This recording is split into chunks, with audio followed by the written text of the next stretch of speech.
Yeah. I worked there for 29 years.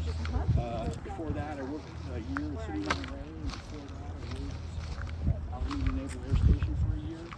And then before that, I worked at Brisbane Fire Department as an intern volunteer. But Sonoma County was your destination? It was. One of my goals was I wanted to live and work in the same town. Yep. And so that appealed to me back in 1991. And is this where you grew up? Well, I grew up in South City, so I grew up in South City right by the airport. Oh. Yeah. But great place. Love it. Yeah, my family loves it here. I've been teaching at the fire academy since 1992. And then when I got my job as a director, that's when I couldn't teach anymore because we were assigning people work. You'd be the boss. You got to figure out the scenarios and what walls to move. That's true. I got to get the grant. Aha.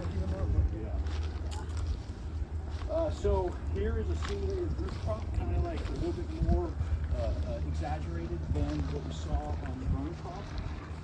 So on this side is much steeper. It's a 12 and 12, so that's why it's almost like a 45-degree angle. And then on the other side is like more of a residential, like a 6 and 12, like you'd find on someone's house in a normal neighborhood. So we practice on both. And then on the back side, it's a flat. So we can build it to make it like look like a Costco or like an apartment complex. And so each of them have a different technique. You need a little bit of help to stay on that roof on that one and support from another firefighter when they're cutting.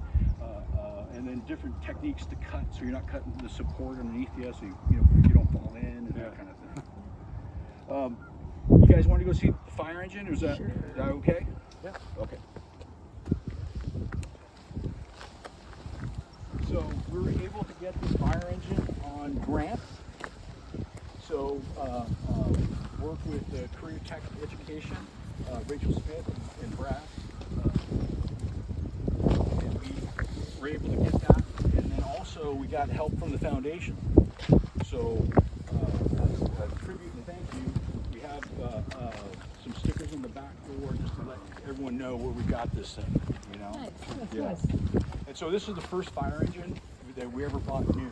So we have 5 fire engines every day here, and through donation from other fire departments, that's how we get our engines. Usually they're about 25 years old, and they're very well maintained, but technology's different, and stuff's just wearing out. Yeah. So it's a little bit difficult to keep up. So we had a little bit of an issue with equipment. So it's like, hey, what can we do to make sure we have something? And so we came up with this. So got it, put the grant stuff in, and they assigned it to us, so we're great there. And then my goal before I leave is to get 4 more. So that would be my goal. How much do they cost to get one? Oh, so this one is cheap. It's crazy. It's right about $700,000. God, that's cheap. It's cheap. So that's right. And so the ones that most fire departments, they're about 1.2 million. Unbelievable. Yeah. So They better last for 25 years. Yeah. So hi there, Ken Hi, Sebastiani. Nice to meet you, sir. So our goal would be to get a few more of these, and then we don't have to worry about it for 25 years, right? So that would be amazing. So anyways, great truck. It has all of the specifications that a city fire truck would have. It's a little bit cheaper. What we ended up doing was finding a company that builds these kind of like more of a generic fire engine, and then they put they build 50 of them, and then they put them on a lot, and they usually sell them to smaller fire departments, volunteer organizations. And the crazy thing was we put training vehicle on it, and because we went back to the factory to approve everything, and they're like, who's that? What's a training vehicle? Because it's all fire. I mean, it's all city firefighters buying fire engines. Funny. Yes, it was kind of fun. Yeah. So I guess that's me. That's right. Yeah. Anyways, great fire truck. It's going to serve the academy next 25 years. Yeah, it's going to be amazing. Yeah. Amazing. And how old is it? We just got it. You just got it. Yeah, we just put it in service. Weeks old. Yeah, and Stephanie was able to get it registered, get it insured, and start using it next week. Yeah, amazing. Yeah, it's a 2026. New York Times this year, or last year, about the backlog. Yes. Years. Yeah.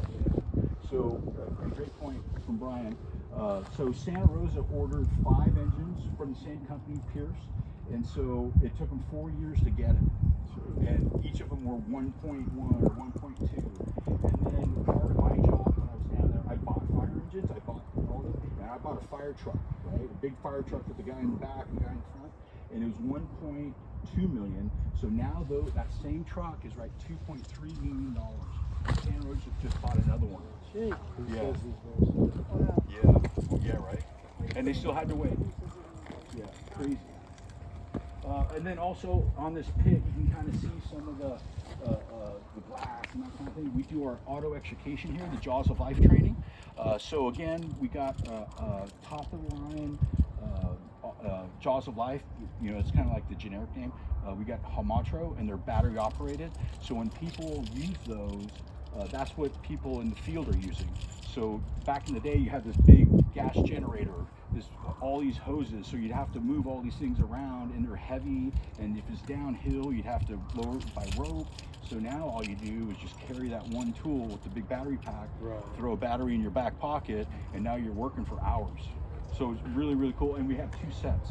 And again, through state or SWP grants. Yeah, really, really good. Question, do you have the ability to expand this program? Well, I don't know if we have the ability, we have the need and the want, you know? I need money. We're running out of space. We are. That's our biggest problem is Yeah. we need more classroom space. And we'll talk about that in our presentation, but that's where we're challenged the most is we could add another fire academy tomorrow, and we could add another police academy and another EMS and paramedic academy, but we have no classrooms to put them in. And we need another gym, and we need another driving track, and we need another shooting range and another scenario village. There's just not enough room for the students that we have. We need another parking lot. Yeah, we're strained for space. Is there land around here? There's acres and acres right over this berm. We've tried in the past to buy acreage here. We tried to buy 3 acres a couple years ago, and the project ran into some bumps. The person who's trying to sell it to us wanted too much, and not just money, but wanted access to our property and contracts and eventually. But we'll keep it open, you know, you never know. Things could change, a little negotiation. But that's all flat right there. It's all It is, open. and contiguous, so it's kind of nice. Now Can we you have build to up? have that Can you one. build up? Well, we could, but then we just need the money, you know? Everything, I mean, everything's Depends expensive. on money. Yeah. Have you looked Yeah. into portable classrooms? We have, and we talked about putting portable classrooms.